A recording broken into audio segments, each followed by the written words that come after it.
నేను మమ్మల్ని గౌరవిస్తే మేము రోజా గారు అంటాం. మమ్మల్ని గౌరవించినప్పుడు నేను రోజా అంటాను. ఓకే, ఇప్పుడు రోజా ఏం మాట్లాడింది? ఆదియో నేనో లేకపోతే ఇంకొకరు పోయి చేస్తున్నాం అనింది.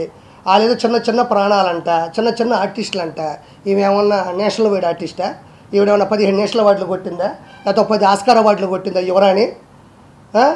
వాళ్ళేదో చేసుకుంటున్నారు, వాళ్ళు స్వచ్ఛందంగా చేసుకుంటున్నారు.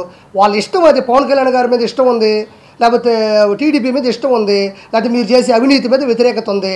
నువ్వేమన్నా నేషనల్ అవార్డు ఆర్టిస్టువా? నువ్వు 20 సినిమాలు ఏమన్నా ఆస్కార్ అవార్డులు కొట్టినావా? రెండోది, చిన్న చిన్న ఆర్టిస్టులు అంటున్నావే, నీకు దమ్ము ఉంటే గెటప్ సీన్ చేసే క్యారెక్టర్ నీ జీవితంలో ఒకటైనా చేయగలిగావా? ఇస్తే నువ్వు చేయగలవా? సుధీర్ ఉన్నాడు, కష్టపడ్డాడు, మ్యాజిక్ చేశాడు, వాడు చరిష్మాతో సినిమా హీరో అయినాడు. ఈరోజు అత్యద్భుతం, నీకన్నా 10 రెట్లు ఫాలోయింగ్ ఉంది, వాడితో నువ్వు పోటీ పడగలవా? ఇప్పుడు ఆది ఉన్నాడు, వాడు వచ్చిన తర్వాత జబర్దస్త్ చరిత్రనే మార్చినాడు. నువ్వన్నా కూకొని 3 పంచులకి జడ్జిమెంట్ ఇవ్వాలా? వాడు ఆది పాపం గంట సేపు ఏకదాటిగా నవ్వించాడు, ఒక ట్రెండ్ సెట్లో ఉన్నాడు. వాడితో నువ్వు పోటీ పడగలవా? నీ బతుకులో ఏ రోజన్నా వీళ్ళ ముగ్గురు లాంటి చరిష్మాను చూసావా? ఎందుకు నిన్నెవరు ఏ మాట అన్నప్పుడు నీకు ఎందుకు ఉలికి ఎక్కువ? నీ పని నువ్వు చూసుకో. ఈసారికి ఎమ్మెల్యే సీట్లో ఫస్ట్ ఓడిపోయే సీటే మా యువరాణి, మా రోజమ్మ. డిపాజిట్లు రావు నీకు నగిరిలో, గుర్తుపెట్టుకో. డిపాజిట్లు రావు నీకు నగిరిలో. ఉలికి పడమాకు, గౌరవించావు. మేము ఎప్పుడు నీ గురించి బ్యాడ్గా మాట్లాడుకోవాలి. నీకెందుకు ఓడిపోయి అక్కడ చేసుకోండి? చిన్న చిన్న ప్రాణాలా? 7 మంది హీరోలు ఉన్నారా? 7 మంది హీరోలు జనసేనలో ఉంటే వాళ్ళ కుటుంబంలో 70 మంది రౌడీలు నీ అన్న దగ్గర ఉన్నారు. తెలియదా నీకు? 70 మంది రౌడీలు ఉన్నారు.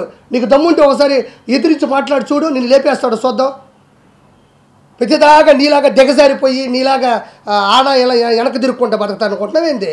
వాళ్ళు స్వచ్ఛందంగా పడినారు, వాళ్ళు ఇష్టం ఉంటే ఉంటారు, లేకపోతే పోతారు. నోరు మూసుకొని నీ పబ్లిసిటీ నువ్వు చేసుకో. నువ్వు చేసినా ఓడిపోతావు, చేయకపోయినా ఓడిపోతావు. నటుకుమారని చెప్పినట్టు జనసేన కన్నా వచ్చి అక్కడ మద్దతు బలుకు, బాగుంటుంది. నువ్వు నీ బతుకు.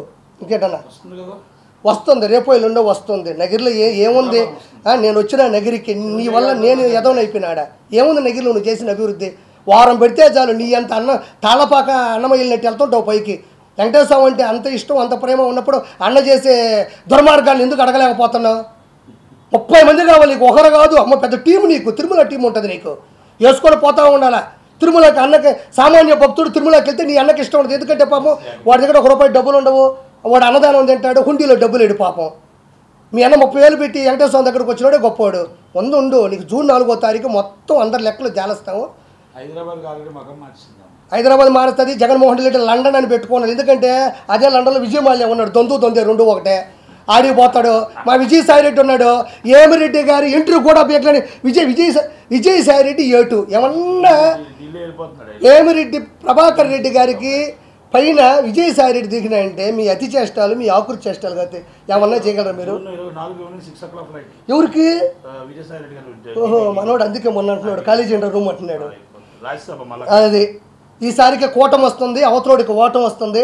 దయచేసి నేను అడిగిన ప్రణాళికల్ని చెయ్యండి. నేను నిష్పక్షపాతంగా స్వచ్ఛందంగా మాట్లాడుతున్నాను. ఈ విషయం ఎవరూ మాట్లాడాల. మన మతాన్ని మనం కాపాడుకుందాం. దయచేసి మన హిందుత్వాన్ని కాపాడుకుందాం. పైన లడ్డు ఇంత ముందులాగా ఉండాలా, అన్నదానం బాగుండాలా, ప్రపంచంలో నలుదిక్కులు వచ్చే వాళ్ళకి అన్ని ఫెసిలిటీస్ ఇవ్వాలా, అందరికీ ఉండాలా, అన్ని మతాలు బాగుండాలా. ఇది నేను మాట్లాడింది. ఈ మా అన్న నాకు ఖచ్చితంగా సీఎం రేసులో ఉండరు, గెలవాలా.